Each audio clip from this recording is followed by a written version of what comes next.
The cake was still smoking from 18 candles when the words left her mouth like a small, sharp knife. If he vanished tomorrow, no one would care, she muttered to her friend, just loud enough for him to hear. The two girls giggled, clinking their soda glasses like they'd just shared some private joke. He stood across the room near the doorway, one hand still on the back of a chair he'd paid for, the other holding a paper plate of cake he no longer wanted. The room smelled of frosting and helium balloons. The walls were lined with banners he'd ordered online, banners that spelled out her name. He had written the checks, driven the miles, listened to every story she wanted to tell about school and friends and boy troubles. He had thought, naively, that today would be one of those rare moments of uncomplicated pride. Instead, the house he bought with his overtime shifts echoed with a truth he'd never imagined hearing from the girl he called his daughter. He didn't shout. He didn't even clear his throat. He watched her lean back on her chair, all teenage confidence, pretending the man who raised her was an afterthought at best. He set down the untouched cake on the buffet, wiped his fingers on a napkin, and stepped out onto the back porch. The cold air bit his skin. Through the window he saw Monica, her mother, his second wife, laughing at something on her phone, oblivious. Nobody noticed he'd left the room. Nobody cared. That, he thought, is the truest test. If you walk out and nobody turns their head, you were already gone. He stayed outside for a while, watching his breath mist. Inside, music thumped, the bass shaking the windows. He thought about every receipt, every soccer game, every weekend lost to chauffeuring, every unreturned thank you. The words replayed in his head, not angry now, just heavy. If he vanished tomorrow, no one would care. He didn't even realize he'd spoken it under his breath. He pulled his phone from his pocket and opened the draft of a message he'd saved weeks ago, a note from his attorney about certain filings. His thumb hovered. He closed it. Not yet. Timing was everything. When the last guest left and the kitchen smelled of stale soda and frosting, he went upstairs quietly.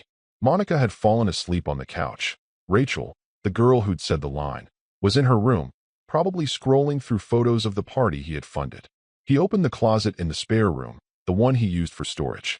From the top shelf, he took down a black backpack he hadn't touched in years. It was heavier than he remembered.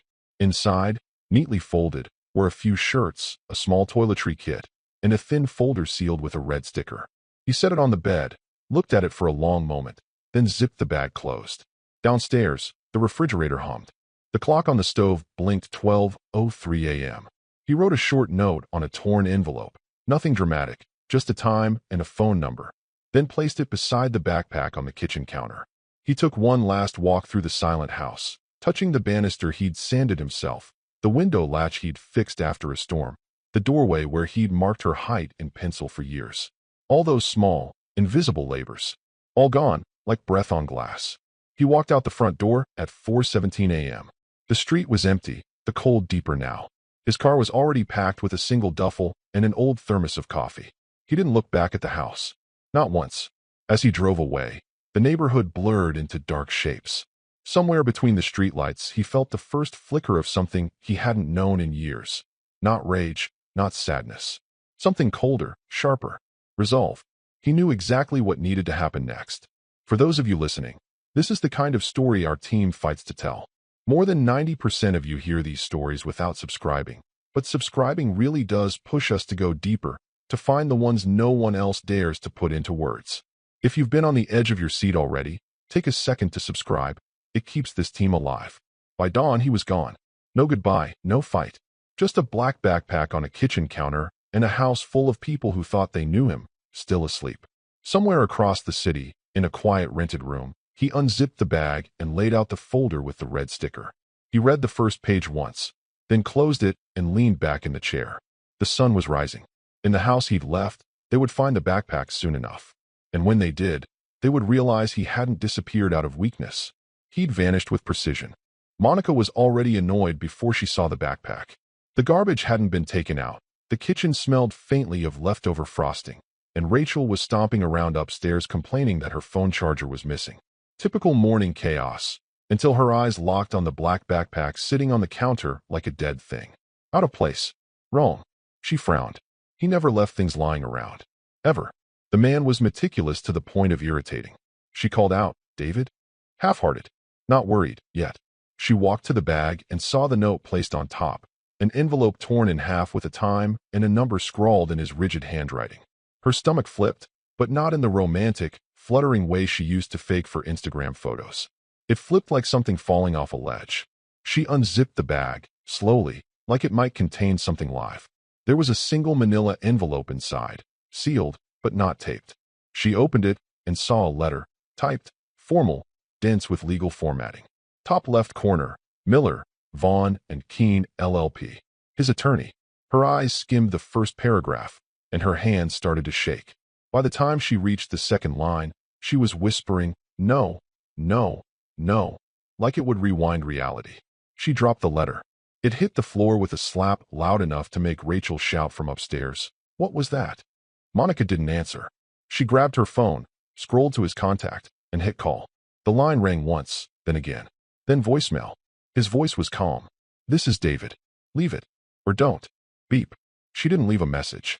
Her hand was trembling too hard to even hold the phone upright. She knelt, picked up the letter, and kept reading. Her knees began to ache against the tile, but she didn't move. The second page, stapled at the top, began with a phrase that stopped her breath entirely.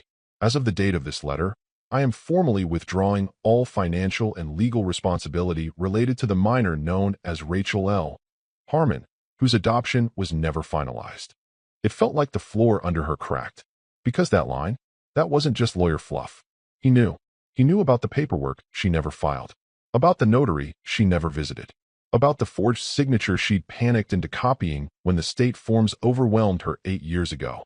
She'd always told herself she'd fix it later, that it was just a technicality, that if he loved Rachel like he said he did, it didn't matter what the state thought. But now it mattered. Oh, it mattered. Because if what this letter said was true, and Monica felt in her gut that it was, then legally, David wasn't Rachel's father. Not anymore. Maybe not ever. She stumbled back, nearly knocking over a kitchen stool, and reread the next line. You have knowingly misrepresented the legal status of our financial arrangements to multiple parties, including our joint financial advisor.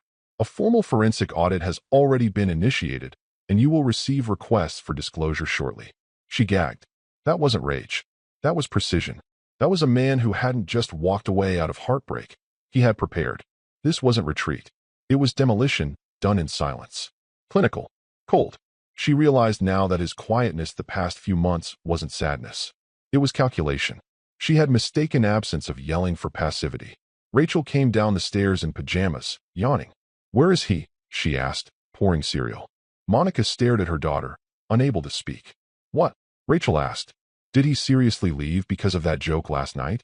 He's being so dramatic. Monica blinked. The cereal box in Rachel's hand might as well have been a live grenade. You don't get it, she whispered. Rachel rolled her eyes and popped a spoonful of cereal in her mouth. God, it's not like I said he should die or something. No, Monica said softly. But he just did. In every way that matters. She sat down heavily, letter still in her hand, and stared at the manila envelope as if it were hissing. The bag was still on the counter, the zipper now fully open, like a body bag, and inside it, the single most dangerous object wasn't the letter, it was proof. Proof that everything she thought was secure had been built on a story she told him years ago, one she never expected him to verify. Now he had, and now the story wasn't theirs anymore. It belonged to the court system, to the banks, to the IRS, and to every person he had copied on that letter, names that began flooding her memory like sirens in the distance. And David? David wasn't answering, because he didn't have to. She sat at the dining table in the same silk robe she wore every morning, the one David gifted her 3 Christmases ago, the one she always claimed was too nice to wear, but wore anyway because it made her feel like someone who had things under control. But right now, her hair was frizzed from sleep, her coffee was untouched, and her hands were trembling as she flipped through the second envelope she found tucked beneath the manila one. The first letter had been a punch to the gut. This was the dissection of the corpse. Pages of attorney-prepared documentation, each labeled, dated, and signed. Not by her. By him. 6 months ago. All filed through Miller, Vaughn, and Keene LLP. There was no hesitation in the tone of the language. No room for emotional appeal. Just brutal, surgical facts. After review of the petitioner's estate planning documents, it was discovered that the formal adoption of Rachel L. Harmon was never finalized. Although preliminary documentation had been initiated, the filing was abandoned prior to court registration. Furthermore, the petitioner's signature on Form 242A is inconsistent with notarized examples and appears to be forged. Forged. Her stomach turned.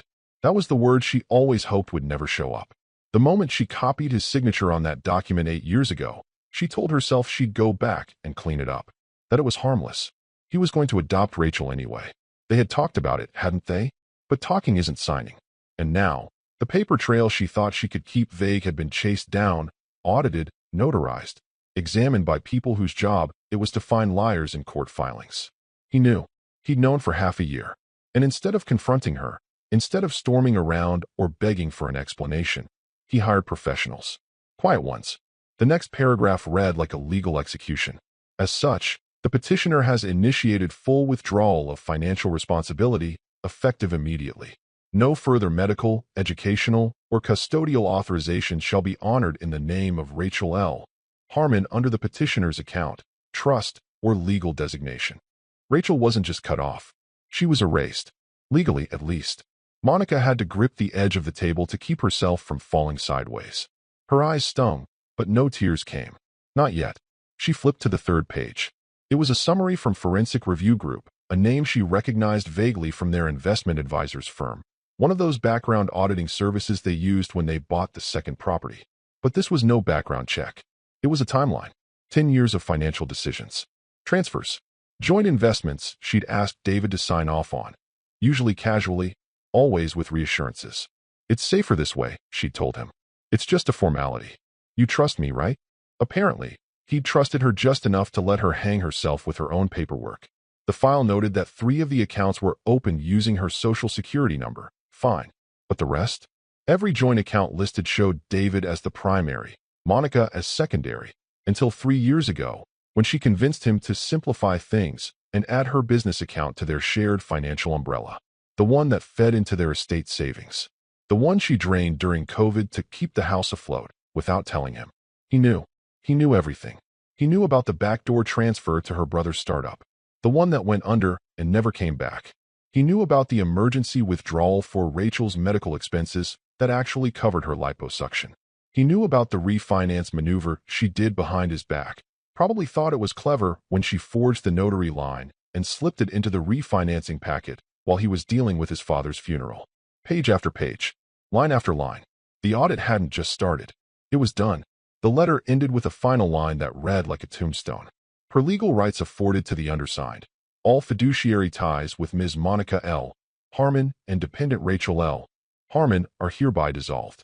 All financial authorizations revoked. Further contact should be directed to legal counsel. She stared at the name typed beneath it.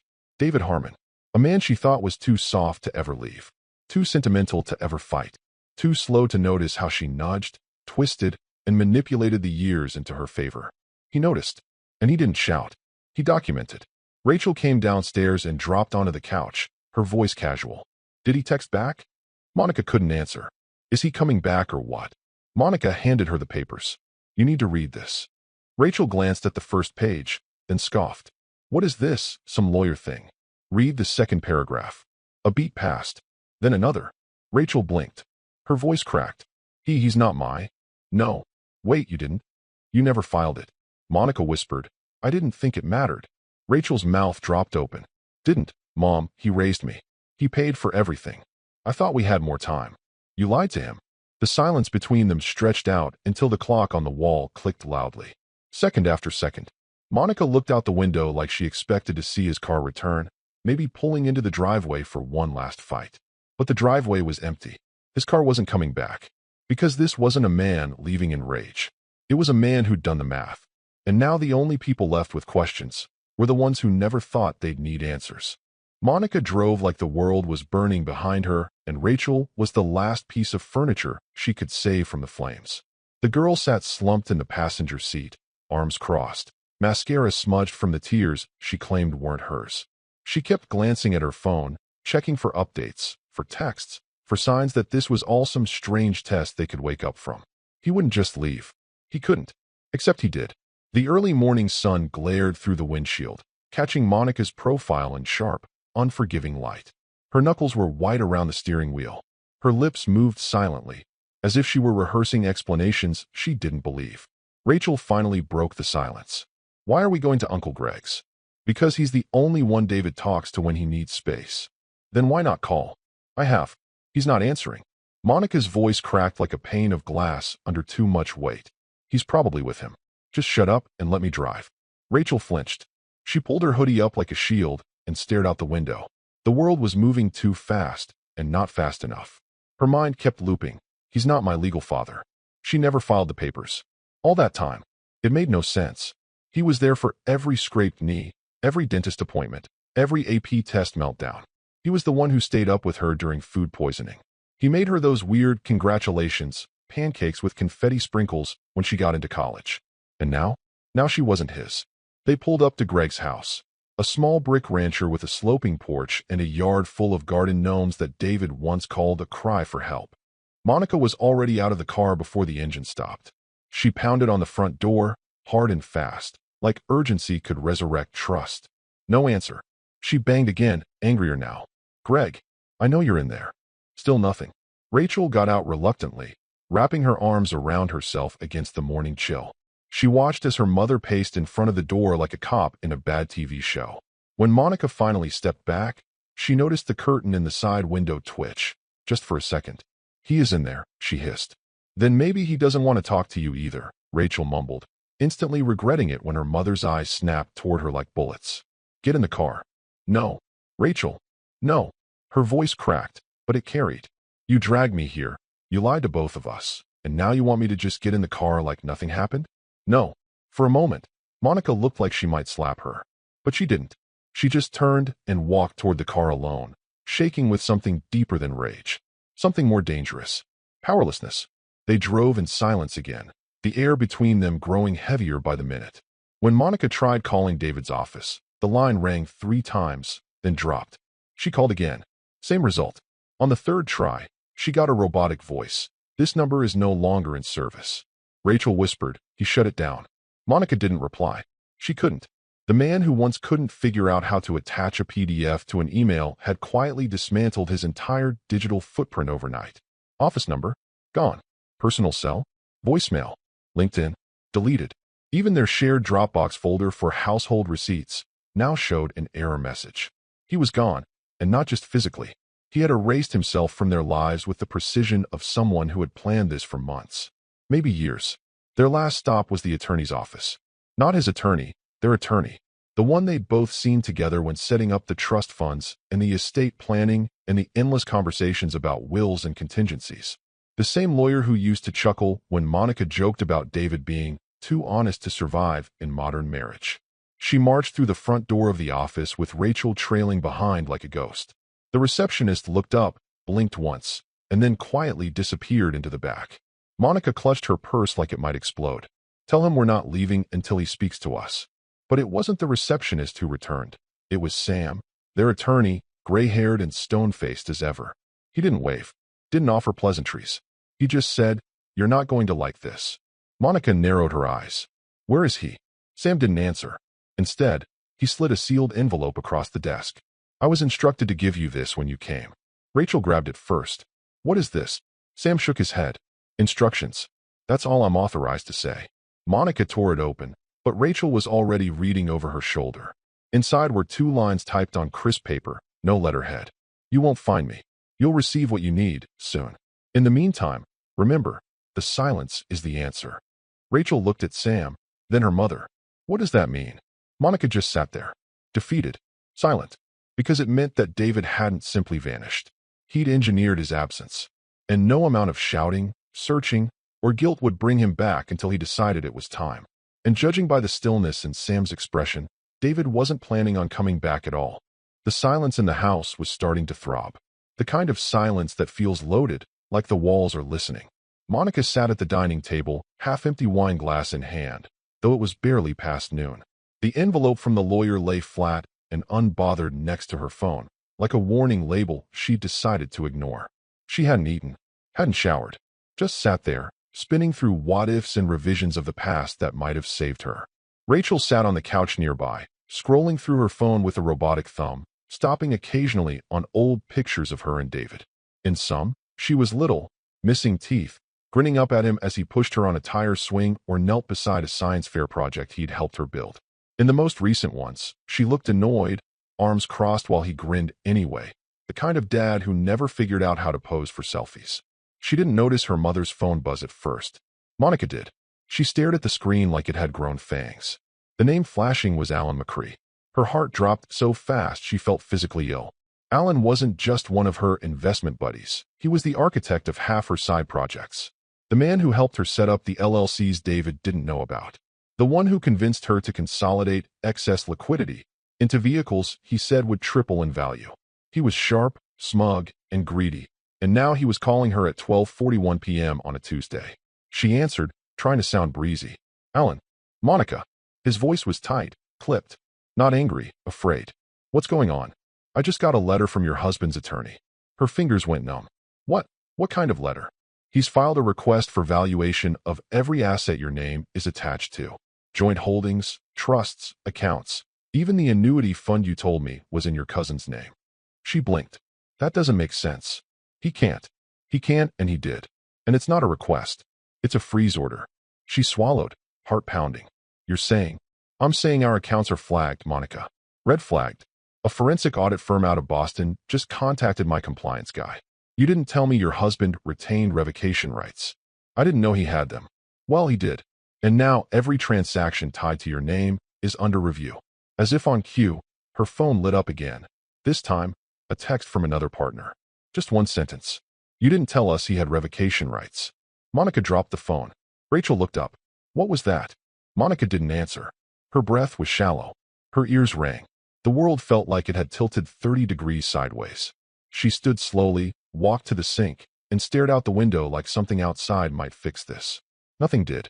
Rachel repeated louder, Mom, what did you do? Monica turned around, face pale and tight. It was just an investment umbrella. Rachel frowned. English, please. I merged some of our accounts into a broader fund. David signed off years ago. I didn't think. You didn't think? Rachel's voice climbed. You used Dad's money.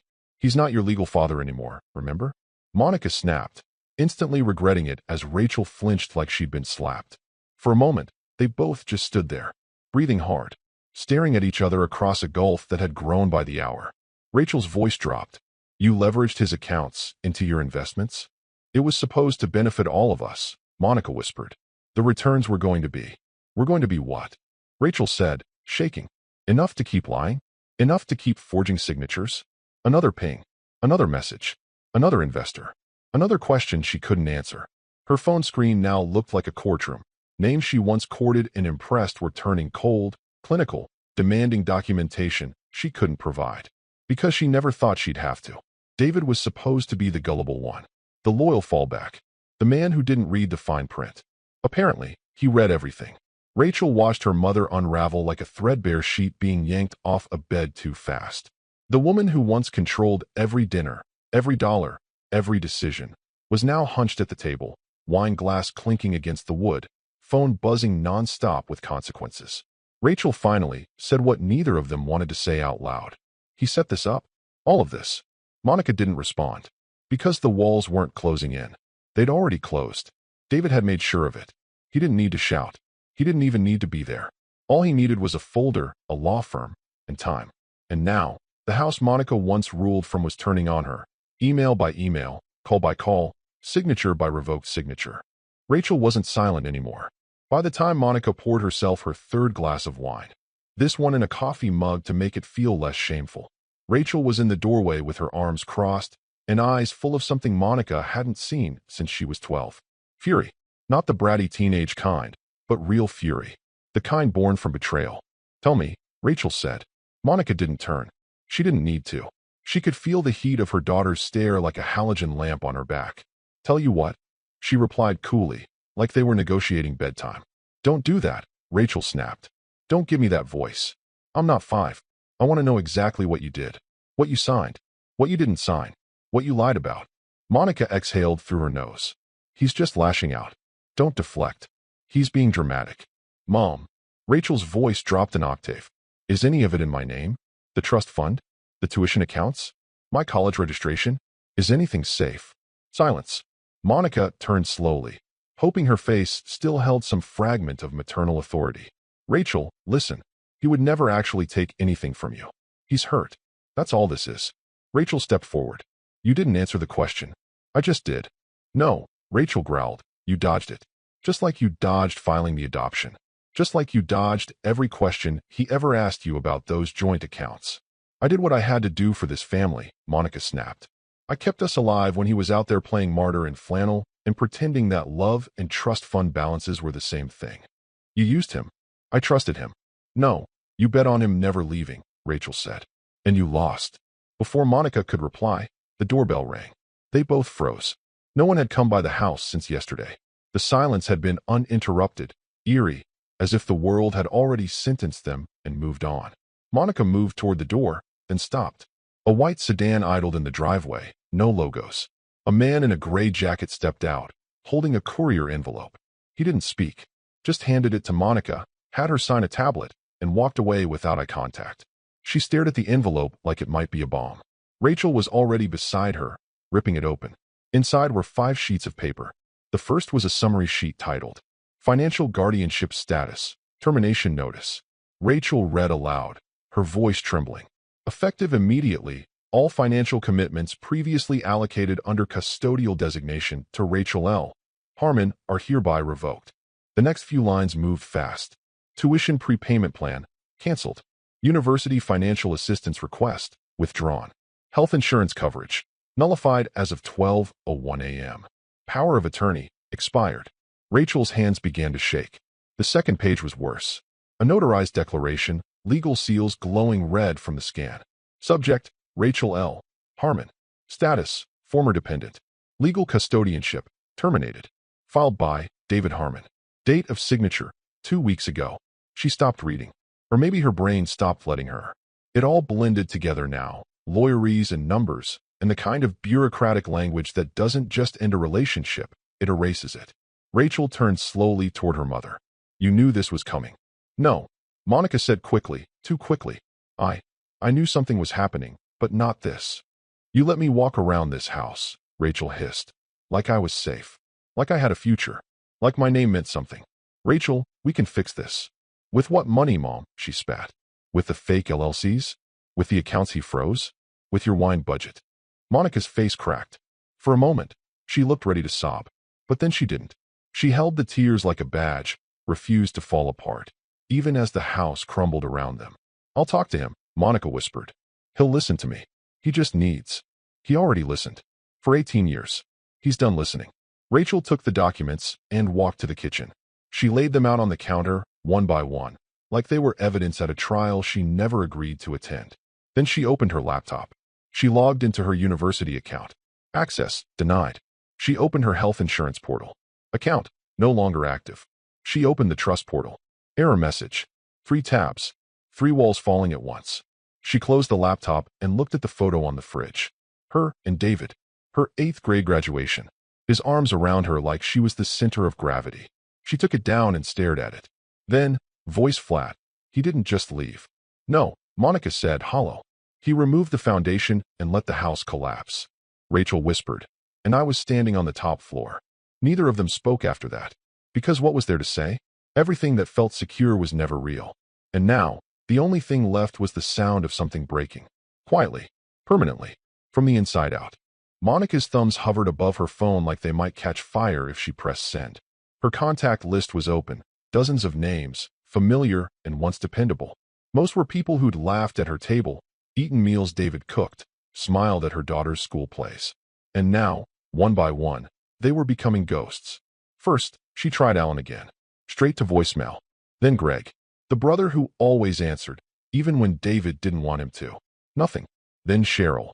The woman from church who once called David the most patient man she'd ever met. Her phone rang once, then silence. She opened Facebook Messenger in desperation, firing off 4 messages to acquaintances from David's office softball team. No one replied. It was as if the minute he disappeared, he'd carried his entire social universe with him and left her floating alone. Rachel sat nearby on the floor, cross-legged, flipping through old photo albums. No makeup, no phone, just a slow, unsteady rhythm of page turning, like she was reading the autopsy report on her childhood. Monica refreshed her inbox. Nothing. Then a text came through, not from someone she expected. It was from Julie, a woman from their old couple's dinner group. They hadn't spoken in years, not since that weird night when Monica drunkenly accused Julie of hitting on David with her cucumber salad. But Julie had been around long enough to know David's habits. Her message was brief. He's safe. He's staying with someone. Monica's fingers moved so fast they fumbled over the screen. Who? Where? Tell him Rachel is falling apart. I need to speak to him. Please. Julie replied 1 minute later. He said to tell you. The silence is the answer. Monica stared at the screen until the words blurred. Her hand lowered slowly into her lap like it no longer belonged to her. Rachel hadn't said anything yet. Not for over 30 minutes. Monica turned to look at her daughter, expecting anger, or worse, more questions. But Rachel just sat there, the old family album spread across her knees. The page was open to a beach trip from years ago. David was holding her in the air, spinning her like she was made of air and laughter. Her little arms were flung out, her mouth wide in a scream laugh. David's eyes were squinting from the sun, but the smile? That smile was full. Rachel reached toward the plastic sleeve in the album. There, stuck just beneath the edge of the photo, was a yellow sticky note. The handwriting was unmistakable, blocky, neat, deliberate. She peeled it off and read it aloud in a whisper. She called me her real dad that day. I knew it wouldn't last, but I still hoped. Her voice caught. Her hands shook. She blinked too many times for someone not crying. Monica froze. What did you say? Rachel didn't answer. She reread the note, holding it delicately, like it might disintegrate in her fingers. Her lips trembled, not just from the words themselves, but from the memory of that day. She did call him that. They'd been on the pier. She'd just won a rigged stuffed animal from one of those impossible claw machines, and he carried her on his shoulders. She remembered yelling to the sky, "You're my real dad." He'd said nothing, just laughed. But he'd remembered. And now she understood, he'd hoped. Despite everything, despite Monica, despite being sidelined, humiliated, and ignored, he'd held on because Rachel gave him something to hold on to. Until she didn't. Rachel whispered, he wasn't cold. Monica glanced over. What? Rachel's eyes were glassy now, jaw clenched. He wasn't cold. He was consistent. He never yelled. He never lied. He just waited. And we didn't notice when he stopped. Monica wanted to argue. Wanted to say David had always been passive, that this was just another one of his dramatic disappearances. But she couldn't, because she knew what Rachel meant. This wasn't abandonment. This was the final boundary of a man who spent years swallowing disrespect, rewriting betrayal into excuses, and quietly logging every instance of being second-guessed, overruled, dismissed. And when he left, he didn't slam a door. He turned off the lights, locked the accounts, and left behind the truth. Rachel held the sticky note close like a relic. She turned to her mother. He hoped. I killed that. Monica opened her mouth, but the words didn't come. What could she say? That Rachel was just a child? That it wasn't her fault?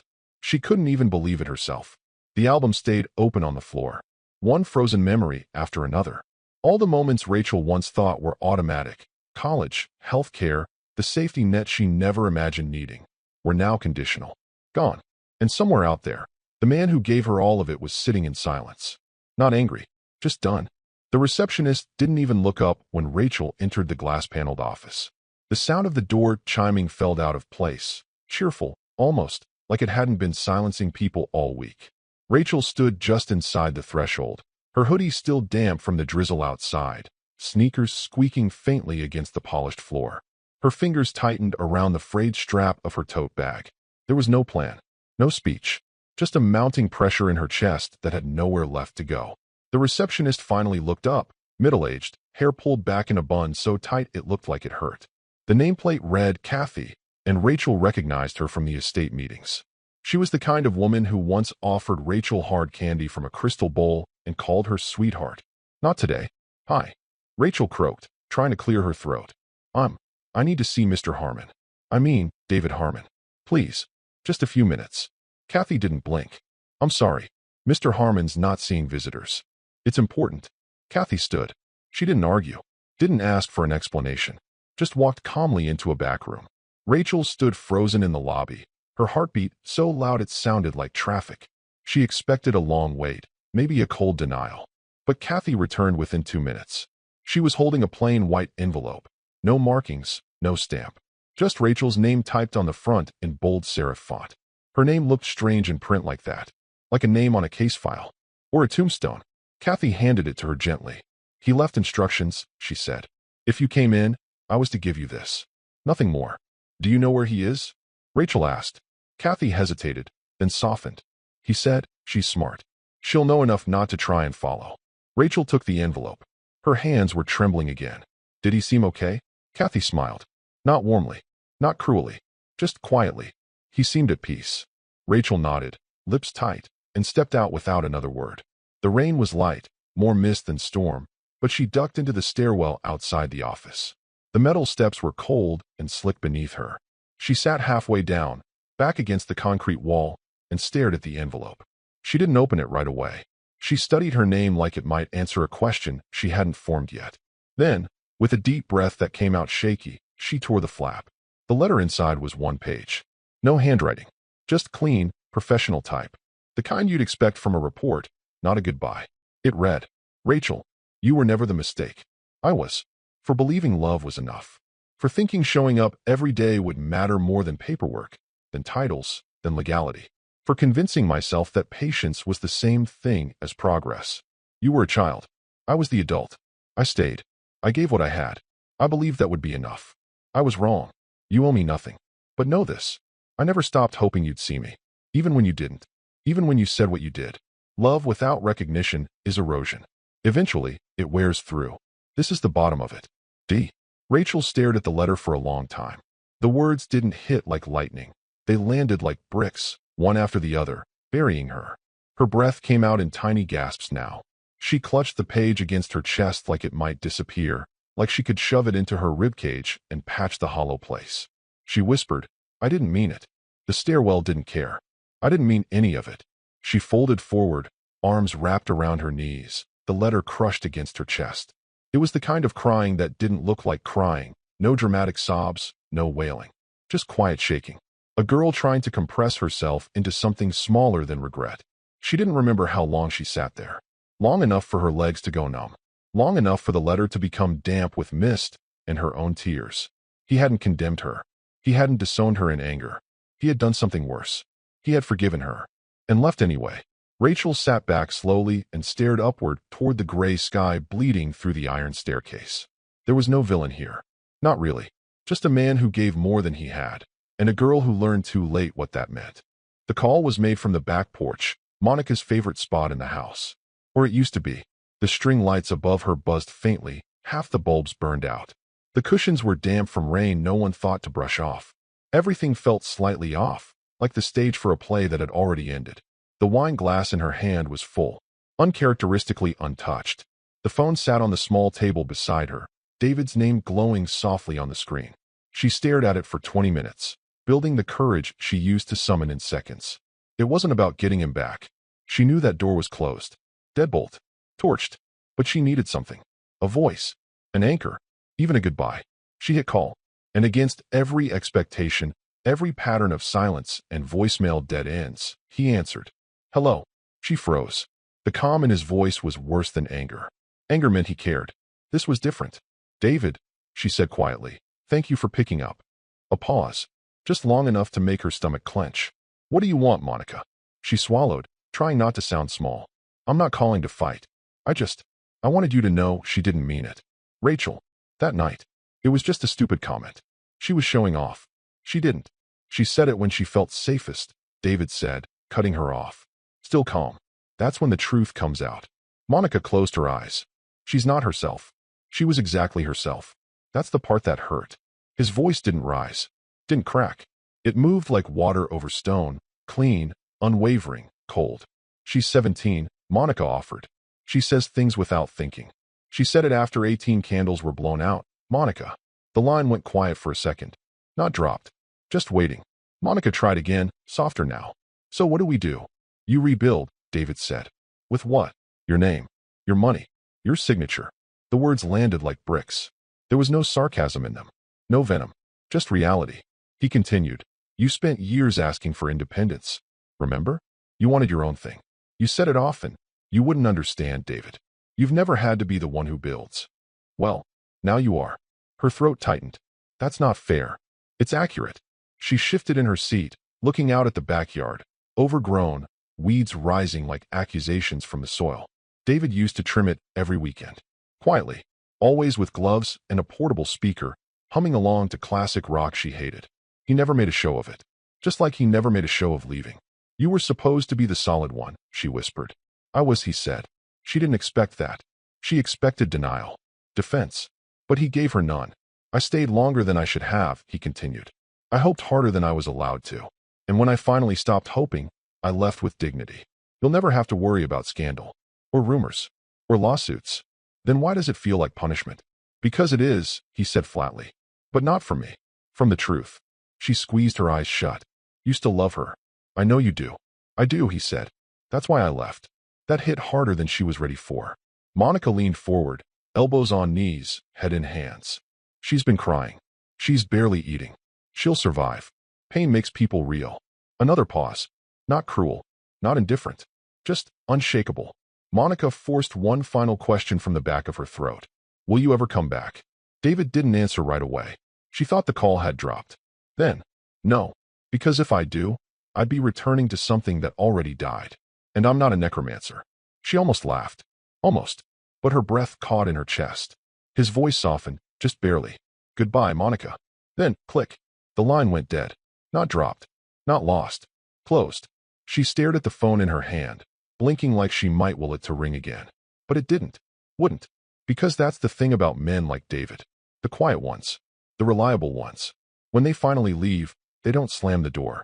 They remove themselves from the equation so thoroughly, you start questioning if they were ever really there at all. But they were. And now? Now you have to live with the absence. And the knowledge that it's permanent. The envelope came on a Tuesday. Plain white. No return address. Not thick enough to be threatening. Not slim enough to be ignored. Rachel found it wedged awkwardly in the mailbox between a community college pamphlet she hadn't requested and a past-due electricity notice. She didn't even bring it inside at first. She stood at the door, flipping it over in her hands like it might contain a trap. Her name was printed on the front. Just that. No Mississippi, no flair. No indication of warmth. She opened it on the porch. Inside, a single letter on thick legal stock, bearing the seal of Miller, Vaughn, and Keene LLP. Her stomach turned. She didn't want to read it. But she owed it to herself to finish this, whatever this was now. It wasn't what she expected. It wasn't another severance. It was a declaration. A trust had been created. The silent father's trust. She blinked. Read it again. Then again. Her pulse slowed as the text registered line by line.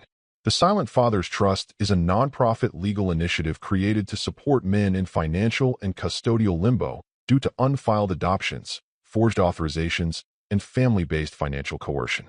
The trust will offer legal counsel, audit support, and emotional aid for men who have silently carried the weight of fatherhood without legal recognition. Rachel's hands trembled. The next paragraph outlined a funding pool. Initial deposit, 7 figures. Entirely funded by the dissolution of 2 prior estate accounts.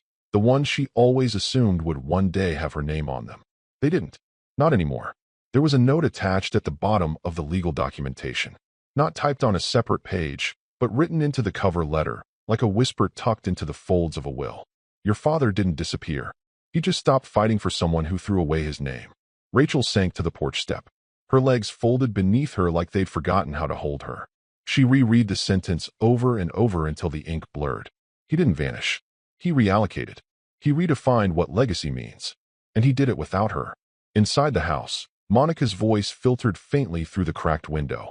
She was pacing again, talking to someone about a property tax delay, using the same clipped tone she used to reserve for customer service agents and David when she thought he was being too sensitive. Rachel could still remember the way her mother used to talk over him during dinner. The way she would hand him forms to sign while half watching TV. The way he always looked a little tired. A little unseen. She now knew that exhaustion wasn't passive. It was cumulative. Across the city, in a modest downtown office far from the neighborhood where he used to live, David Harmon sat quietly across from a notary public. No ceremony. No drama. Just the final step. He slid the last paper across the desk, signed it with a steady hand, and pressed the pen down long enough for the ink to settle into permanence. The notary stamped it. Done. The Silent Father's Trust was now active. The trust's director, an old colleague of his from the estate firm, offered a handshake. You sure you don't want to name it something else? Something more personal? David shook his head. No. Silence is the point. As he walked out into the sunlight, no one noticed him. No one asked questions. He passed a father and son walking into a pizza shop. He smiled faintly, not bitter, just tired. Not broken. Shifted. Back at the house, Rachel was still on the porch, fingers tracing the final sentence on the letter as if touch could reverse it. She wanted to scream, wanted to call, wanted to undo. But she didn't. Because now she understood, this wasn't punishment. This was reallocation of belief. David hadn't abandoned her. He'd simply decided to plant his love where it might actually grow, where it might matter, where it could outlive him. He didn't yell. He didn't beg. He built a trust in silence, and left behind the echo of everything she could have been if she'd only said, "You matter."